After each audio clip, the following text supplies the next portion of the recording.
Mungkin peserta KKN juga sudah tahu apa itu stunting ya. Kalau dilihat dari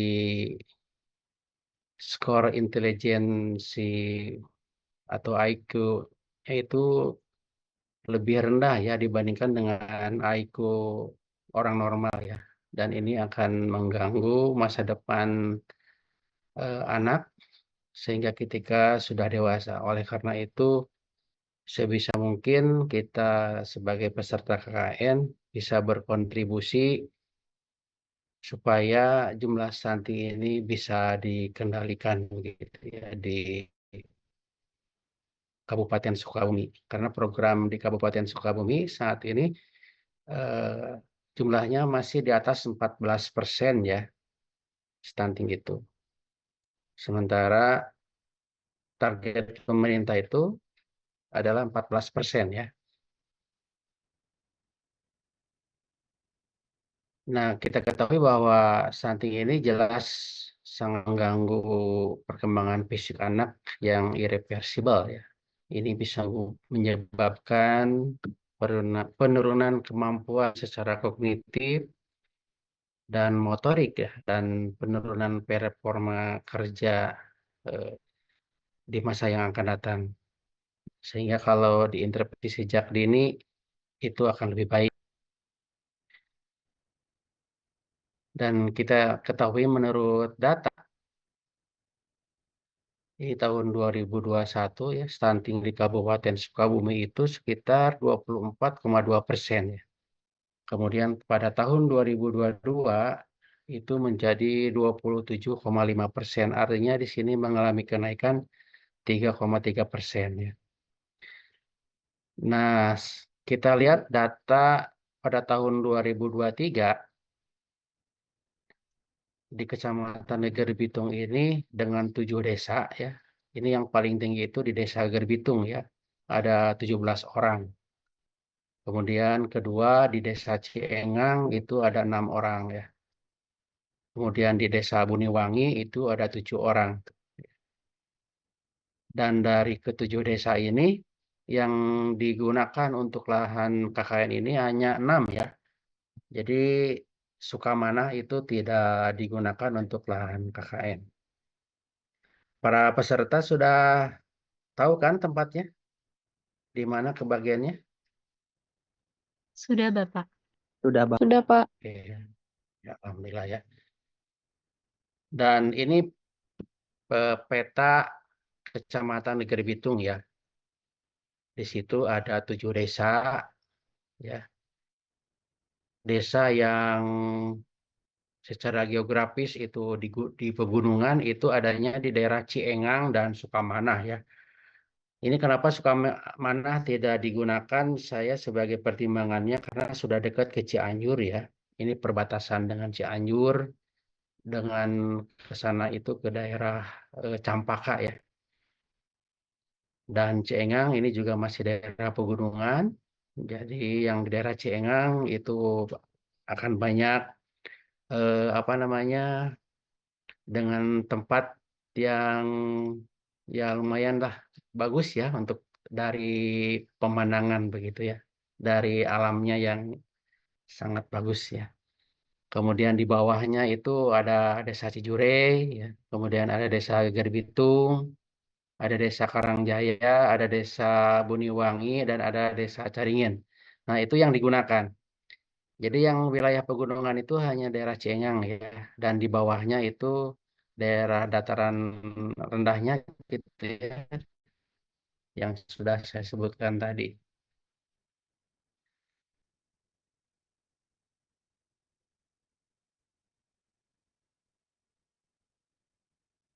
Ini sudah ya. Nah, apa sih tujuan dari KKN yang akan dilaksanakan? Tentunya tujuannya adalah eh, ini mahasiswa dapat membantu masyarakat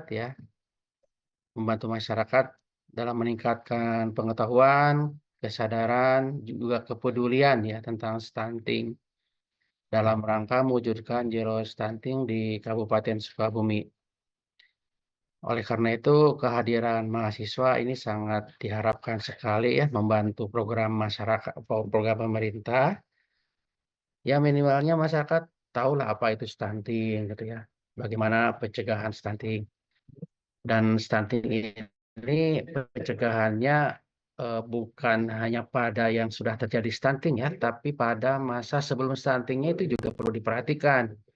Seperti pada apa? Pada usia remaja ya. Nah, usia remaja ini juga bisa dijadikan sasaran karena nanti akan menjadi calon bapak atau calon ibu begitu. Jadi diharapkan ya remaja-remaja yang ada di sana memahami tentang stunting itu apa gitu ya. Nah, apa manfaat yang didapatkan tentunya kesadaran di sana itu masyarakat meningkat ya bagi kehidupan masa depannya dan tentunya juga jumlah stuntingnya itu juga menurun begitu ya. Nah, ini ada solusi permasalahan yang nanti itu ditawarkan ya oleh tim dari mahasiswa. Di sini bisa melibatkan multidisiplin keilmuan ya yang ada di semua prodi di universitas. Kalau di sini semua prodi ada ya? Prodi pertanian ada, kemudian informatika lengkap ya. Mudah-mudahan lengkap semua prodi ada di sini ya di masing-masing kelompok. Kalau keperawatan pasti ada ya. Nah, dengan melibatkan berbagai multidisiplin, tentunya di sini nanti ada solusi permasalahan di berbagai sektor atau bidang ya. Ada di bidang kesehatan, kemudian di bidang pertanian, di bidang teknologi informatik, ya, di bidang ekonomi, dan di bidang pendidikan ya.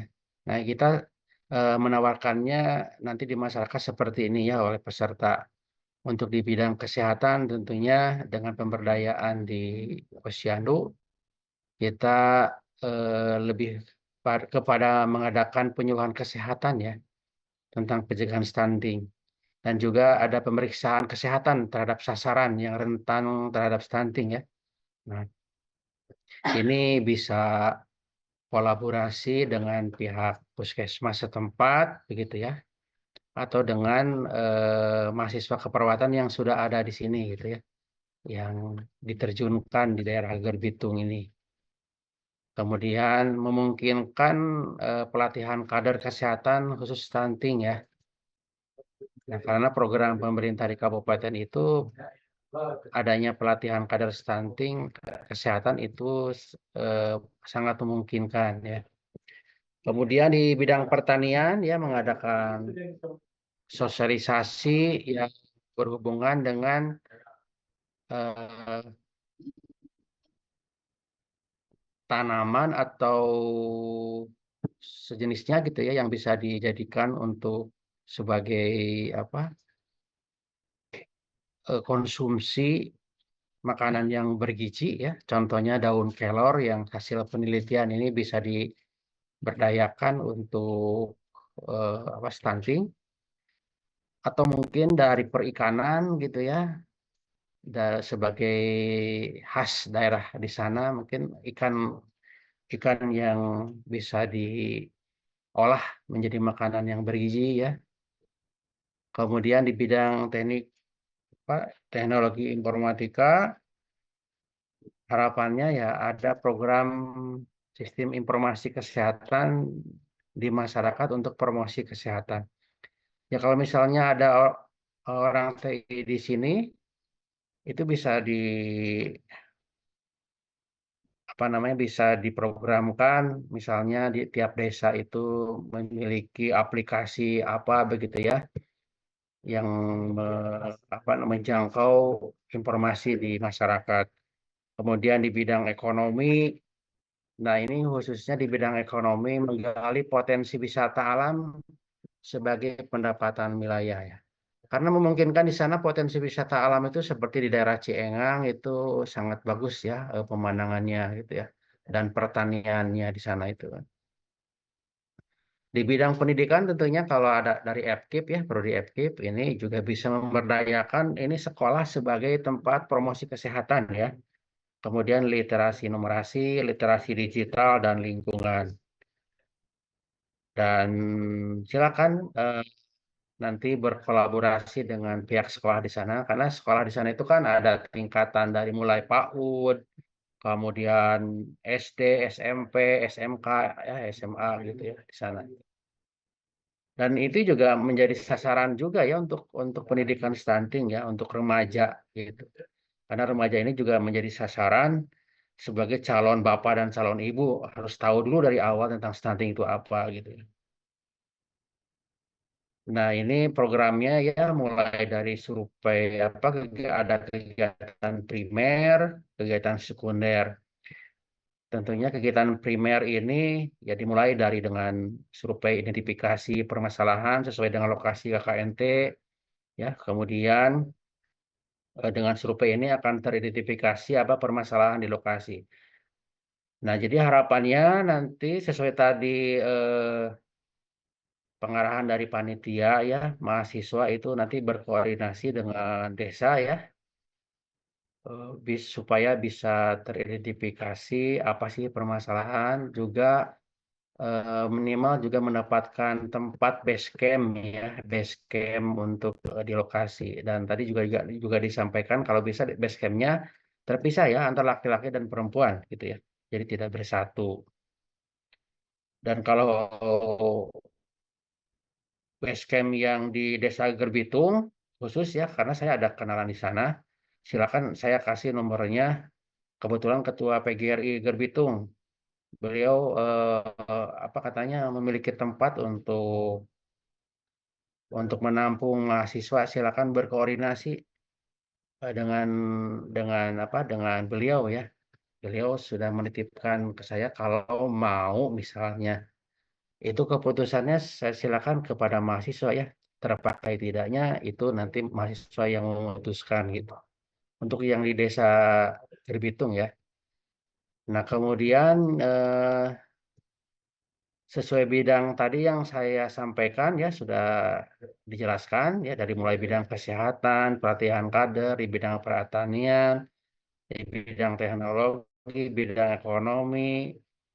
Nah, kemudian di bidang IK khususnya di sana karena sudah ada PCM Geger Bitung ya, minimalnya kita harus menguatkan PCM yang ada di wilayah Geger Bitung dengan kehadiran mahasiswa ini. Misalnya dengan banyak kegiatan tentang AIK ya, dan alhamdulillah kebetulan ada DPR juga Bu Bu Bu Ika ya di program AIK-nya. Bu Ika loh. Halo, ya, Nah, Insya ini Kak. programnya juga bagaimana menguatkan PCM Geger Bitung ini ya dengan berbagai aktivitas kehadiran mahasiswa ini bisa diberdayakan. Ya minimalnya juga mengetahui berapa sih keanggotaan Muhammadiyah yang ada di wilayah Geger Bitung itu gitu ya. Minimal juga teridentifikasi ya gitu ya. Keanggotaan dari Muhammadiyah dan Aisyah di sana gitu. Nah, program sekundernya ya ada kegiatan sosial ya. Kegiatan sosial itu biasanya kalau di bulan Agustus itu menghadapi 17 Agustus sangat banyak gitu ya. Dan biasanya juga mahasiswa itu diberdayakan gitu. Dan kemarin juga itu dari wilayah Gerbitung itu sudah apa namanya kelihatannya dengan kehadiran mahasiswa sangat welcome ya karena ada kegiatan Agustusan biasanya ramai sekali di sana. Nah, itulah kegiatan program ya yang nanti dilaksanakan di sana ya. Ya tahapannya kan sudah jelas ya kalau pembagian tadi sudah ya ada apa? Ada 6 desa ya.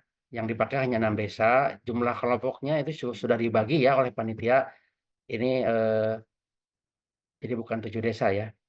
Dari survei awal, kemudian evaluasi dan nanti ada lokakarya awal dan lokakarya akhir gitu ya. Kalau publikasi sudah jelas ya. Itu sebagai luaran nanti yang sudah disampaikan oleh panitia.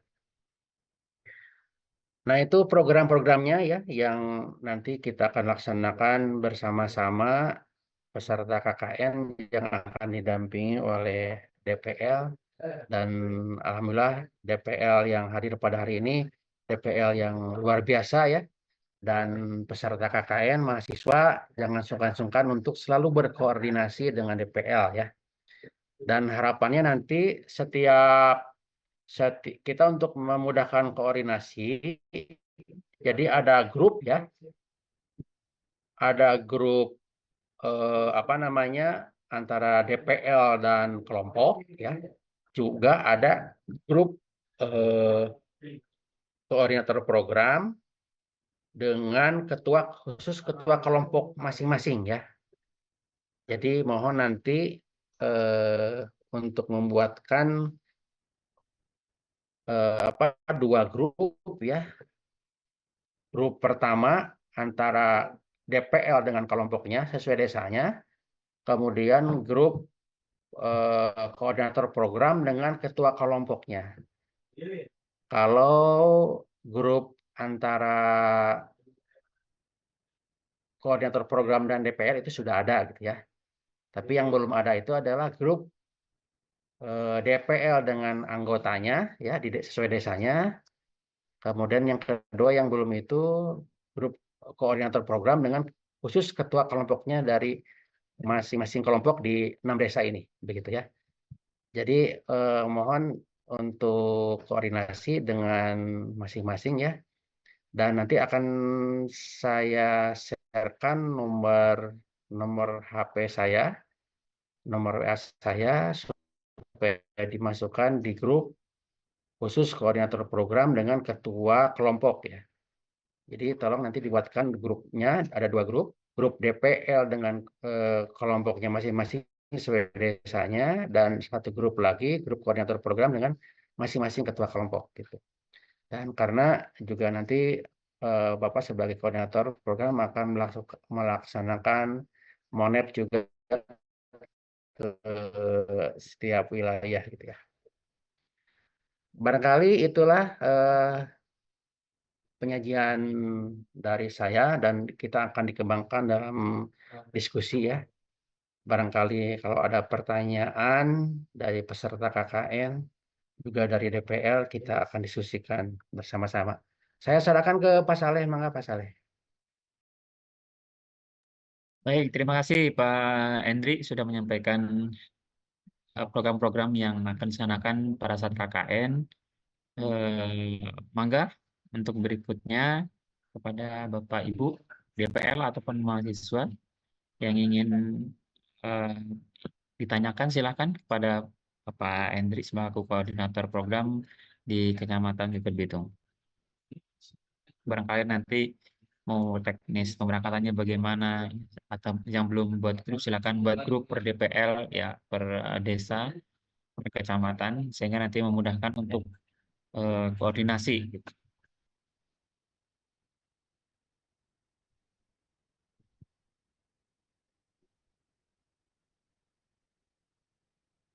Mangga Ibu Sofi.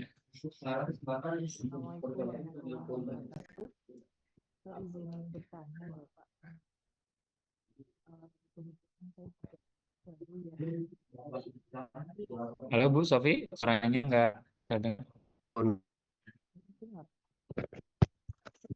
Sekarang bagaimana? Sudah Bu, sudah. Oh, sudah. Saya izin bertanya, Bapak. Bismillah tanpa salam ya, Bapak ya. Untuk teknis pemberangkatannya bagaimana? Apakah anak-anak langsung ke lokasi atau berangkat semuanya dari UMI, Pak? Kemudian yang kedua, apakah kita sebagai DPL itu mengikuti sampai pas pembukaan gitu ya di lokasi, perlu tidak kita ikut di sana, kemudian intinya kayak ada sambutan, ada serah terima kayak gitu. Perlu ada seperti itu tidak, Pak? Terima kasih. Baik, terima Mangga Pak Endri. kasih. Langsung saja ya, biar sayanya nggak lupa ya. Ya langsung aja Pak, Nah, langsung aja ditanggapin aja. untuk penyerahan itu biasanya dilaksanakan di kampus terlebih dahulu ya. oleh panitia eh, karena akan dihadiri oleh Ibu Rektor juga dengan Pak Bupati biasanya. Baik. Itu dihadiri ya. Penyerahan dilaksanakan di kampus begitu. Dan di situ akan hadir eh, tentunya DPL akan hadir juga ya, dan juga koordinator dan peserta KKN juga panitia akan hadir di sana. Dan untuk teknis keberangkatan itu diserahkan kepada kelompoknya masing-masing ya. Dan kelompok itu akan mendapatkan stimulan transport ya, kelompok. Stimulan transport kelompok itu berapa ya? Saya lupa lagi nih.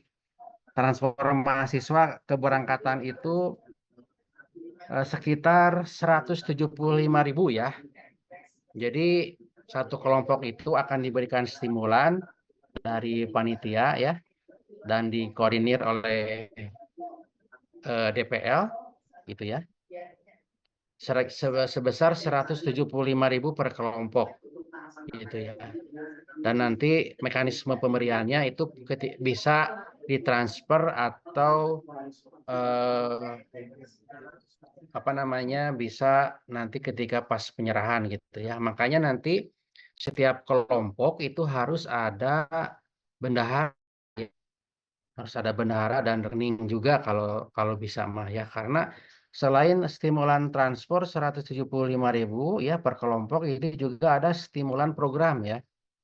Stimulan program kegiatan yang dilaksanakan di sana itu sebesar berapa ya?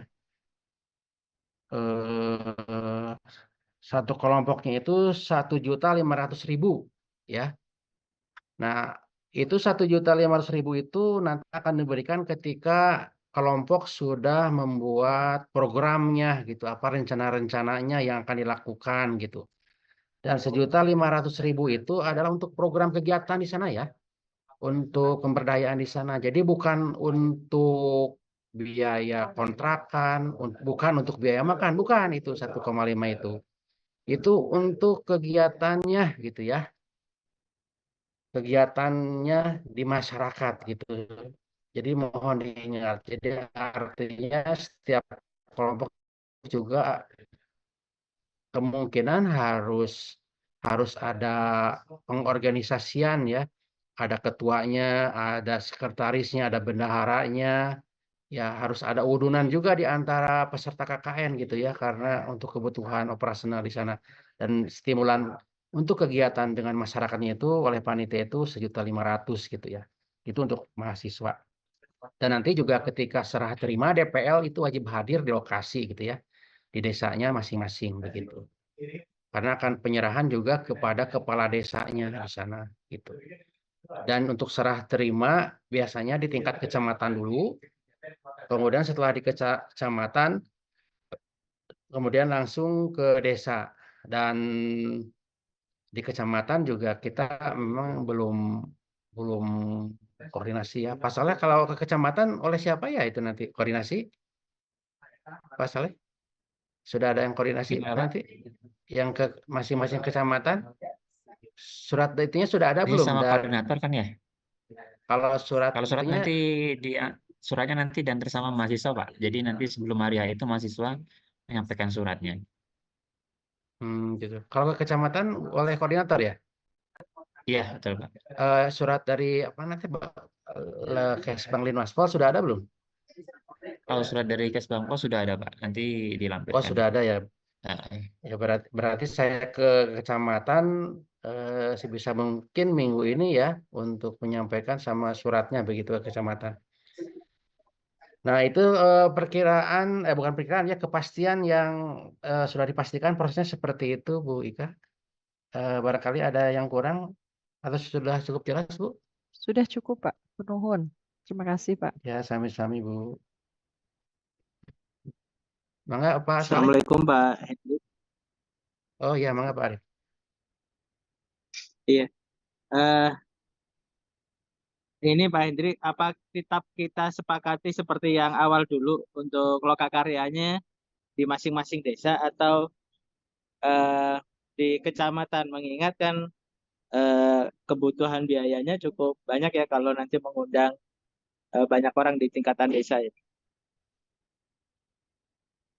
Hmm.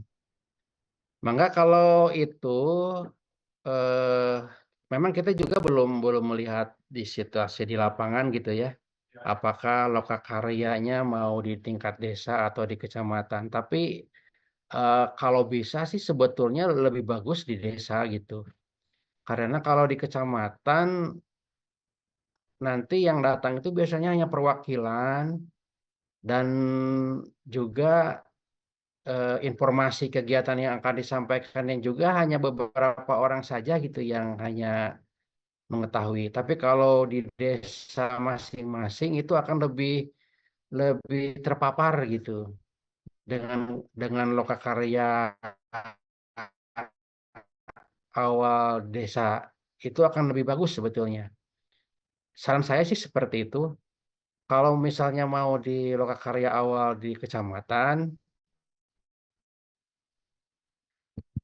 eh, tergantung situ programnya ini lebih apa, lebih terpaparkan di masing-masing wilayah.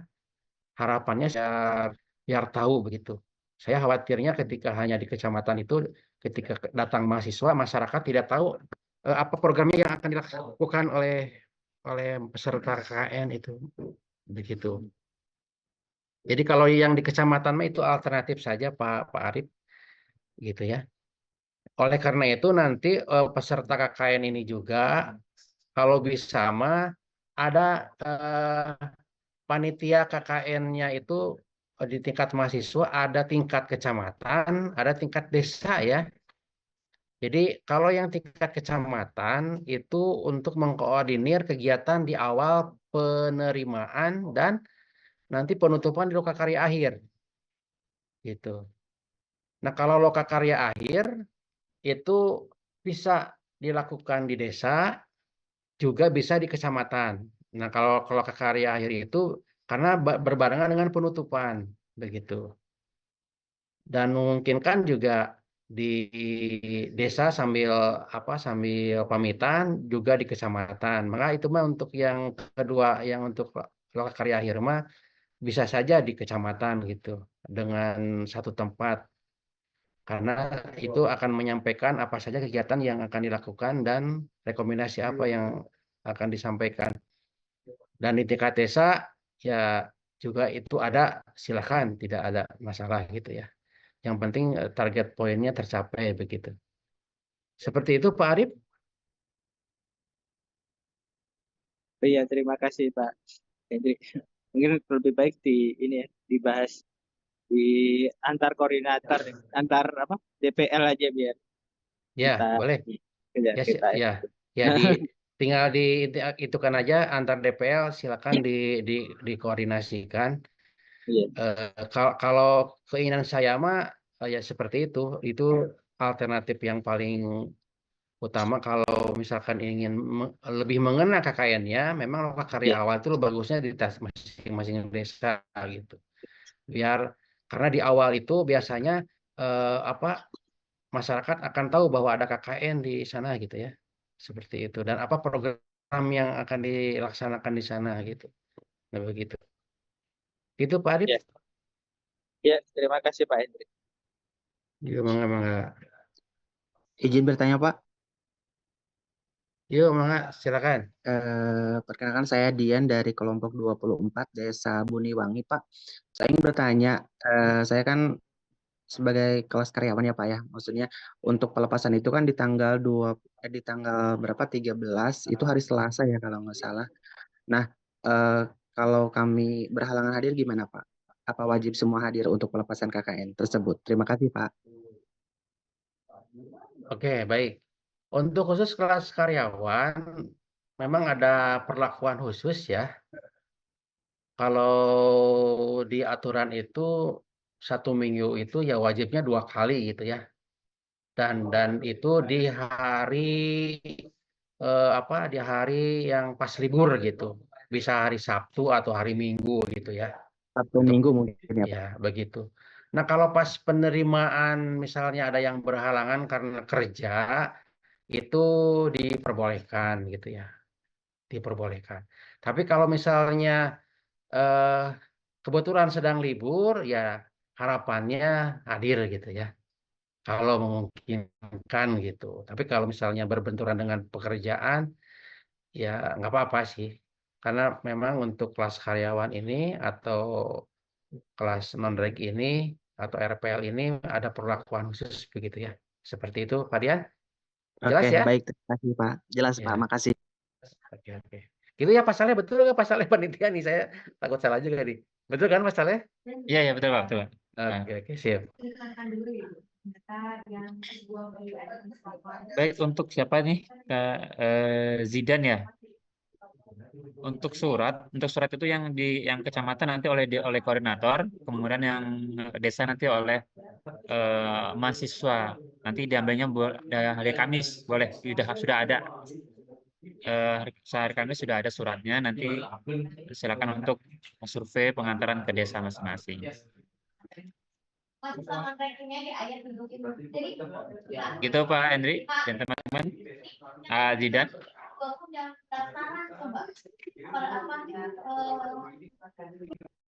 Satu lagi, Pak. Oke Maaf. sudah jelas Ya, semua ya. Pak, satu lagi boleh? Ya Maaf, ya ini apa ada cepat. teman saya malu sih mau bertanya katanya Ya gini. silakan. Eh, Kan tadi dijelaskan di awal ya untuk KKN itu ada pengisian program di Sikumis itu tiap hari untuk teman-teman yang reguler. Nah, kalau yang karyawan kan kita berarti kalau memang memungkinkan kita cuma bisa hadir 2 hari dalam sepekan. Itu gimana Pak untuk pengisian Sikumis itu? Terima kasih Pak. Pengisian psikomis ya. Nah, ini saya juga belum terpaparkan ya bagaimana pengisian psikomis untuk mahasiswa Pak Saleh. Mungkin ada info Pak Saleh? Pengisian psikomis gimana untuk kelas karyawan? Untuk kelas karyawan, pengisian Sikumis nanti sesuaikan aja dengan kegiatan, Pak. Sesuaikan dengan kegiatan mahasiswa yang dilakukan pada saat itu. Barangkali nanti misalkan si A sedang bekerja dan tidak bisa mengikuti kegiatan, ya sesuaikan aja dengan kegiatan yang sedang berjalan di lokasi gitu, Pak. Oke, baik. Terima kasih Pak.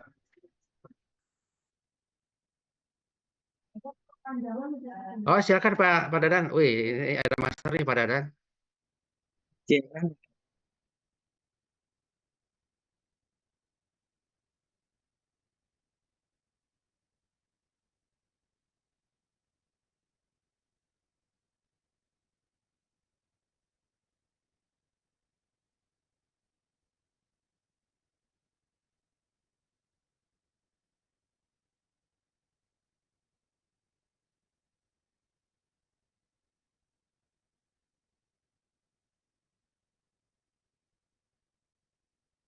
Oke, baik Pak. Baik Pak, terima kasih Pak.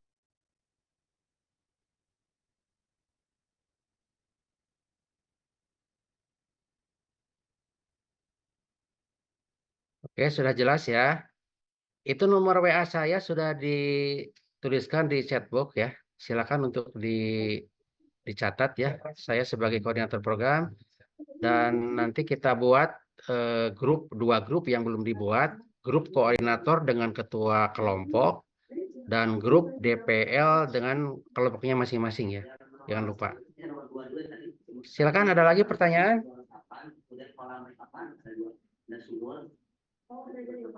Kayaknya udah jelas nih Pak Soleh. Jelaskannya Pak Sep.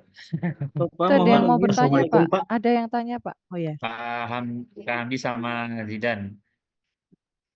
Pak, mohon maaf izin untuk bertanya perihal ke apa namanya ketua kelompok ya yang digrupkan sama koordinator. Nah itu kapan ya Pak dibuatnya?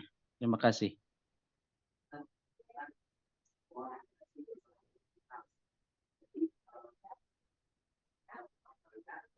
Ya secepatnya ya untuk membuat grupnya. Jadi kalau bisa Bapak juga membutuhkan nomor WA masing-masing ketua kelompok ya.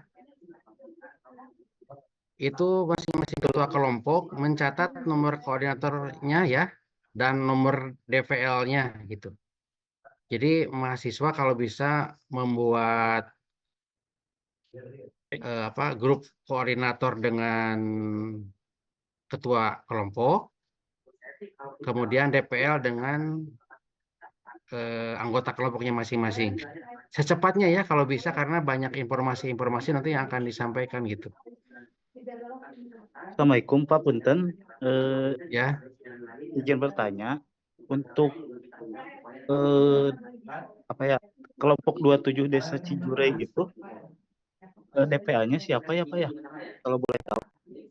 oh iya ya. Belum perkenalan kita ya dengan DPL-nya ya Ibu Bapak.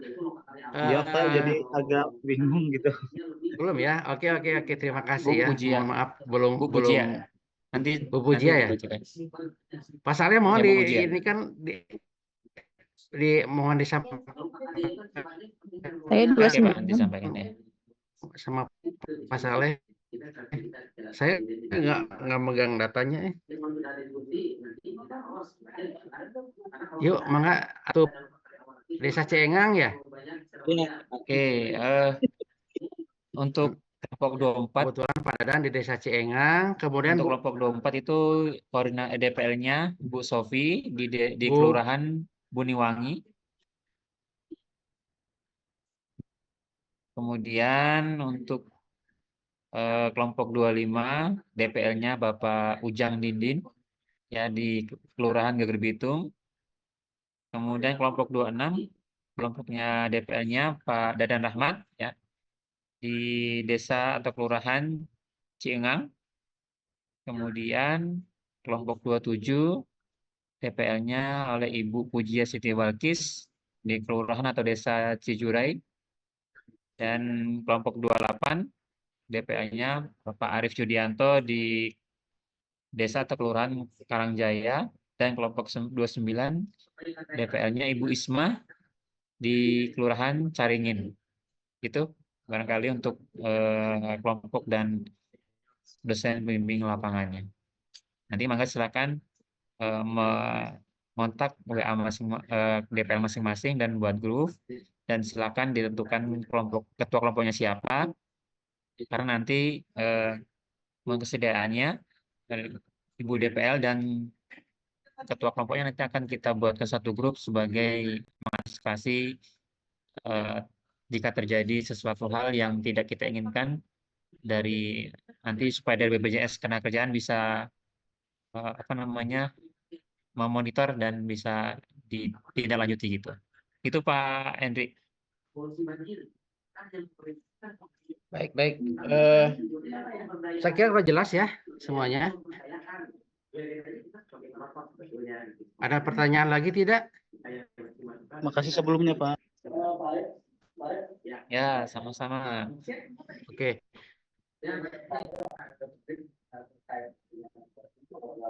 Jadi jangan lupa ya, minggu ini mahasiswa sudah survei ya dengan membawa surat dari panitia Geger Bitung. Kalau misalnya butuh bantuan koordinasi tempat tinggal, nanti akan saya serahkan nomor WA-nya ya. Ujang lagi ada Cocok pikiran, Pak, ya? tidaknya, Ujang. mangga silakan untuk didiskusikan ya masing-masing Nggak ada. kelompok. Pak Ujang tidak ada.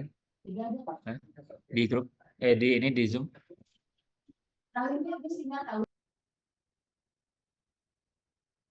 Pak, mohon izin saya tanya satu lagi, boleh? Ya, mangga Bu, mangga. Ya, untuk satu kelompok itu kan ada laki-laki dan perempuan, sedangkan peraturannya kan terpisah ya. Nah, itu apakah rumahnya itu sudah tersedia atau tadi Pak Henry kan sudah menawarkan ada kenalannya nih, langsung menghubungi kenalan Pak Henry atau anak-anak survei Pak gitu. Dan bagaimana biayanya? Maksudnya ternyata kalau ternyata sewa, nah itu berarti anak-anak udunan atau bagaimana? Terima kasih ya Pak ya.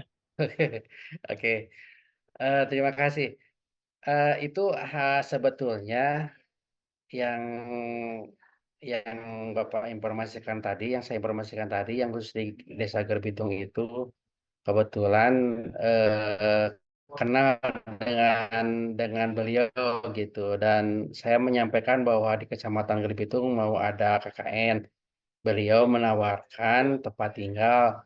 Yang pasti saya yakin pasti bayar ya, bayar bayar kayaknya. Mengenai biaya juga saya kurang tahu gitu ya, kurang tahu. eh itu keputusannya silakan untuk DPL dan mahasiswa untuk merembuk cocok tidaknya di dikembalikan kepada mahasiswa dan DPL juga, dan biar itu menyampaikan itu biar tidak repot-repot gitu, supaya nggak mencari kemana-mana gitu. Tapi kalau seandainya nanti pas melihat tempatnya memang tidak cocok, ya jangan dipakai gitu ya. Carilah yang cocok sesuai dengan tempat yang diinginkan gitu. Seperti itu Ibu. Dan saya juga belum tahu dah tempatnya ya. Kontrakannya kayak apa saya juga belum tahu. Cuma baru baru ketemu sama orangnya saja seperti itu. Begitu Bu. Ya, siap. Atur nuhun Bapak. Ya, ya.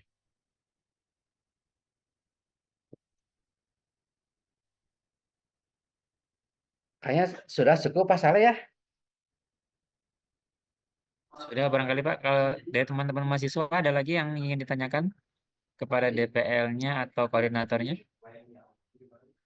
Izin bertanya. Mangga Teh, silakan Teh Nur. Mohon maaf, izin bertanya untuk DPL yang Desa Geger Bitung, kelompok 25 itu nomor WA-nya kita dapatnya dari mana ya?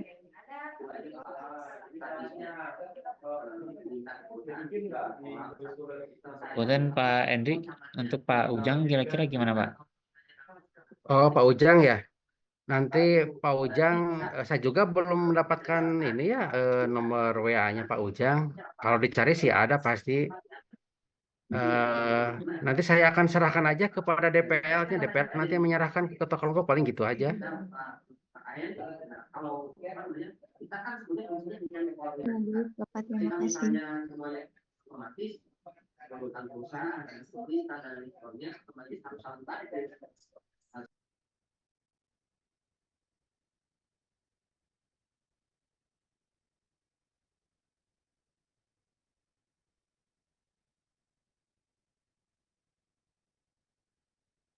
Pak Soleh, ada chat masuk Pak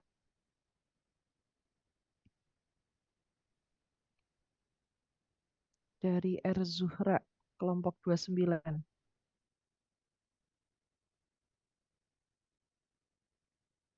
Nah, untuk yang transportasi itu dari masing-masing peserta ya. Yang 175 per kelompok itu hanya stimulan gitu. Kalau misalnya biayanya di atas 175 berarti itu tambahannya dari peserta gitu, seperti itu. Bisa dipahami tidak? Nah, itu ya. Jadi itu yang dimasukkan oleh dari panitia stimulan 175 itu untuk keberangkatan itu hanya stimulan gitu. Kurang lebihnya diserahkan kepada kelompok. Oke? Mungkin saya Gitu bisa ya. menambahi Pak. Saya boleh menambahi. Boleh silakan. Silakan Bu, silakan. Ya, mungkin ini ya Pak ya, untuk transportasi kan ada dana stimulan 175.000 per kelompok. Nah, nanti misalkan mau ke sana nih kesepakatan bersama, misalkan desa saya di Banyuwangi mau bareng-bareng naik angkot. Ternyata angkotnya itu 225, berarti yang 50.000 eh, patungan gitu ya Pak ya, Pak Hendri ya. Atau misalkan ternyata ada yang mau pakai motor nih, jadi 175 itu misalkan yang satu motor itu dikasih 10.000 misalkan untuk beli bensin. Mungkin itu kali ya Pak ya yang dimaksud ya Pak Hendri ya. Yaitu kebijakannya diserahkan kepada ketua kelompok, Ya, ya mau seperti apapun modelnya, ya itu diserahkan kepada ketua kelompok dan diarahkan oleh DPL. Seperti itu, Bu. Yang penting uang segitu tuh ya itulah stimulannya gitu ya, gitu. Seperti itu, Ibu.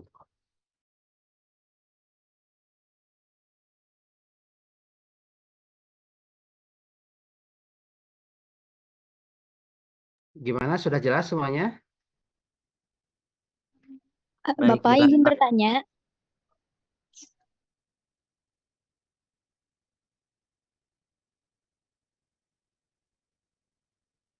Ya, silakan, silakan.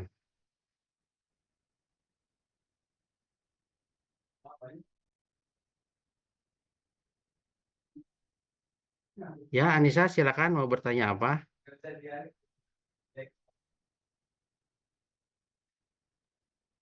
Kalau untuk posko yang tadi dibicarain di awal ya Pak, yang kenalan Bapak itu, dalamnya apa emang cuman rumah doang, apa udah kayak ada isinya seperti alat masak yang kayak gitu Pak? Nah, kalau lebih dalam itu Bapak kurang tahu ya.